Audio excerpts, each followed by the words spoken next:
audits. Scrooge here. Yes, I am the head of audits for small nonprofits. Who am I speaking to? The Tiny Tim Marathon Foundation. Is that right? Yes, I was just thinking of you not long ago. You need to worry about the allowability of your column A deductions. I don't care if you're equipping veterans to run marathons. It's not an allowable expense. What you need to do is you need to come in here for an audit tomorrow. What? Tomorrow is what? So, just because it's Christmas doesn't mean you can't come in for an audit? What? It's closed? All right. Come in the day after. That'll give you time to get ready. Bring in everything. I mean everything.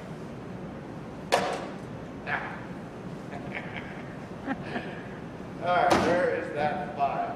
Where's the Tiny Tim file? Annika! Annika! Yes, Mr. Scrooge? Where's the file from the Tiny Tim Marathon Foundation? Right here. Ah! Oh, just as I thought. They did have it in the wrong column. Oh! Oh, no, I'm gonna fix them. Wait till they come in. Oh, I love this job. I love it. Now, what I need to do is I need to have some help in putting together a little kind of a PowerPoint presentation on how much more revenue we're going to get for the IRS from these kinds of people. I'll help you, but as soon as it's after Christmas. You're not going to stay and work with me? Of course not. Tonight I've got loads of present shopping to do. Annika, Well, sit down. Let's talk.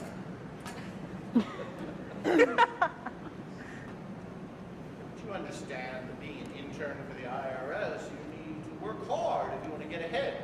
If you want to be like me someday, you've got to be able to find those tax deductions that are not allowable and get them.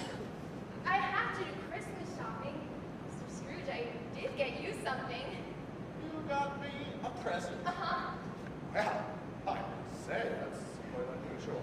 A present? What is it? Well, it's a donation to the Chesapeake Bay bioengineers in your name. Chesapeake Bay bioengineers? Uh-huh. That group of granola-crunching, green tree-hugging, frog-loving nonprofits? Yeah. Didn't I audit them last year? Make me a note, I will. Oh, Mr. Scrooge. That's a great organization. In fact, okay. Do you write me a recommendation? Well, Annika, you did a very good work. I'd be happy to read your recommendation. All right, Here. who's it to? The EPA. The EPA? Ah, another bunch of granola-crunching, tree-hugging, frog-loving, fire puffers. All they do is waste government money. I can't even audit them.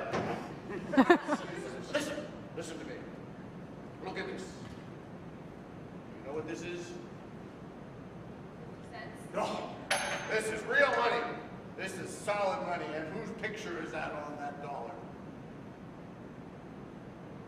What does this have to do with anything? This is Dwight D. Eisenhower. God bless him. The last time an American president really knew how to get money. Solid money. That's the notion.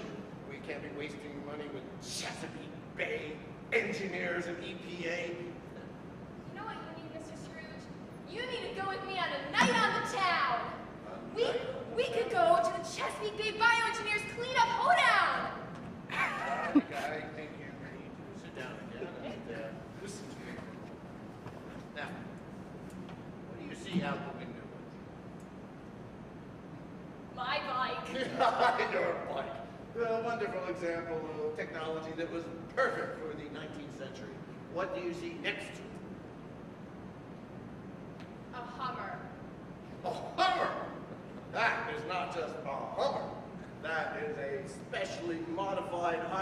design H3 all-terrain vehicle.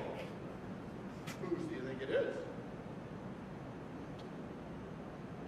It's not yours, is it, Mr. Scrooge? You think the dollar signs on the license plate gave it away?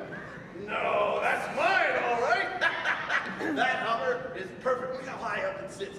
When I go out, no hoedowns, when I take the Hummer out into the marshland, I can drive through anything. To see the marsh grass go up in front of me onto the windshield, immediately wash it off. By God, you wouldn't believe what kind of tracks it makes in there. Those things last for weeks. I know where I've been. Every time I come back, I can see exactly where I've been, and I go somewhere else. Wow. That's what you need. That's the example of 21st century technology. Mr. Scrooge, what about the marsh grasses, the eelgrasses, the SAVs? No, SUVs. That's what you need. SUVs. That's the perfect vehicle. You see, it's part of evolution. Charles Darwin, God bless him, Charles Darwin has decreed that only the fittest survive. Charles Darwin has decided that a Hummer should inherit the earth. That's why we need to make the Chesapeake Bay the fittest. You can make it the fittest.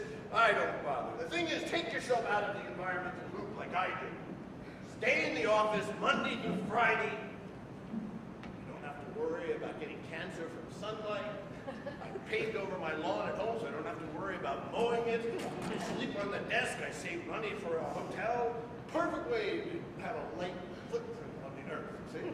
Except when I take it out for my marsh mowing expedition. Well, Talk about this later. where are you going? The old folks' home. Old folks. Why, Annika, you're not quite ready yet for that. I know you've been feeling I hot, help but them. you help them do what? We sing carols. I chew up their food for them. Oh, it's so much fun. That's wonderful, wonderful. You'd rather go chew jello for old folks than sit here and audit the Tiny Tim Marathon Foundation and find more money for the IRS. Well, then, you made your bed go blind. I think I'll make my bed right here. You gonna be all right? Of course I'll be all right. Why wouldn't I be all right?